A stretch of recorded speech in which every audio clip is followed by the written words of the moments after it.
আপনি কি জানেন, কিছু মানুষ নামাজ পড়ে, রোজা রাখে, তবুও কিয়ামতের দিন নিঃস্ব হয়ে যাবে?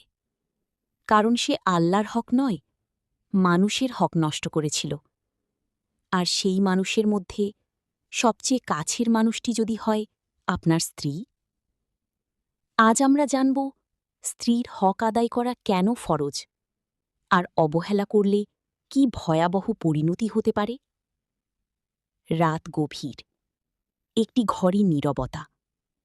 একজন স্ত্রী চুপচাপ বসে আছে, তার চোখে পানি, কিন্তু সে কিছু বলছে না। তার স্বামী পাশেই আছে, কিন্তু যেন অনেক দূরে। প্রিয় দর্শক, এই দৃশ্যটা হয়তো অনেক ঘরেই ঘটে, কিন্তু আমরা বুঝতে পারি না এই নীরবতার পেছনে কত কষ্ট লুকিয়ে আছে। ইসলাম আমাদের শুধু ইবাদত শেখায় না, আমাদের সম্পর্কগুলোও ঠিক করে দেয়, বিশেষ করে স্বামী স্ত্রীর সম্পর্ক।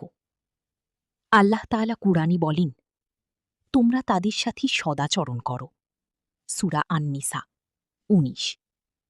এই একটি আয়াত একজন স্বামীর জন্য পূর্ণ জীবন।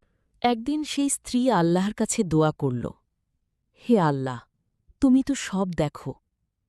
প্রিয় দর্শক, আল্লাহ সব দেখেন। কিয়ামতের দিন সব হিসাব হবে। রাসূল সাল্লাল্লাহু আলাইহি ওয়াসাল্লাম বলেছেন, তোমরা কি জানো নিঃস্ব কে? সাহাবারা বললেন, যার টাকা পয়সা নেই। তিনি বললেন, আমার উম্মতের নিঃস্ব সেই ব্যক্তি যে কিয়ামতের দিন নামাজ, রোজা, জাকাত নিয়ে আসবে, কিন্তু সে কাউকে গালি দিয়েছে, কারো হক নষ্ট করেছে। তখন তার নেকি অন্যদের দিয়ে দেওয়া হবে। শেষে যদি নেকি শেষ হয়ে যায়, তাদের গুনাহ তার উপর চাপানো হবে। সহিহ মুসলিম। এখন ভাবুন, যদি সেই হক হয় আপনার স্ত্রীর, যে নারী আপনার জন্য সব ছেড়ে এসেছে, তার পরিবার, তার স্বপ্ন, সে শুধু আপনার উপর নির্ভর করে। আপনি যদি তার হক নষ্ট করেন, তাহলে কিয়ামতের দিন কি আপনাকে বাঁচাবে?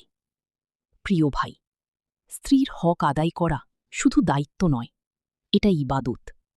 একজন স্বামী যখন তার স্ত্রীর জন্য হাসিমুখে কিছু করে, তখন সেটাও সওয়াব। রাসূল সাল্লাল্লাহু আলাইহি ওয়াসাল্লাম বলেছেন, তুমি তোমার স্ত্রীর মুখে যে লোকমা দাও, সেটাও সদকা। সহিহ বুখারী।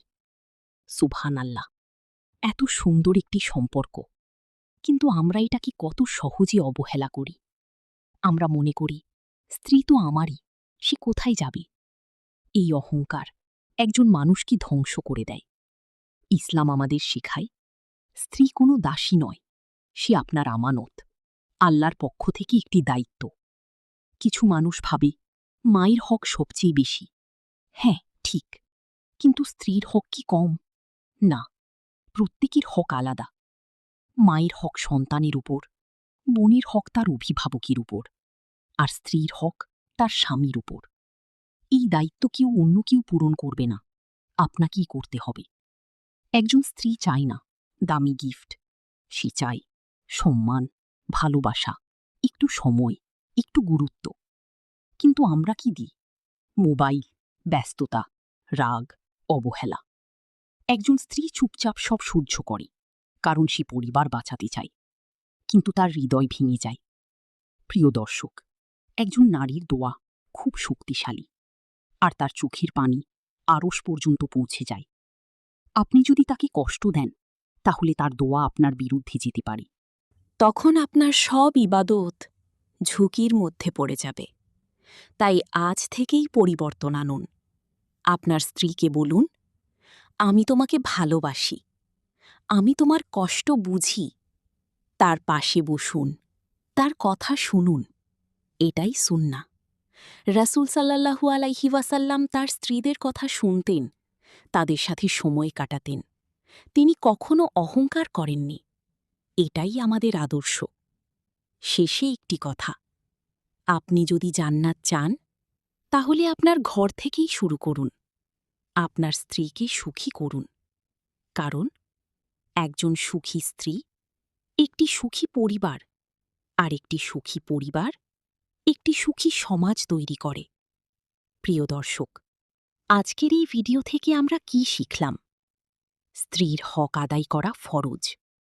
অবহেলা করলে কিয়ামতে কঠিন হিসাব হবে। ভালো আচরণই একজন স্বামীর আসল পরিচয়। তাই আজ থেকেই চেষ্টা করুন আপনার সম্পর্ককে ইসলামের আলোকে সাজাতে।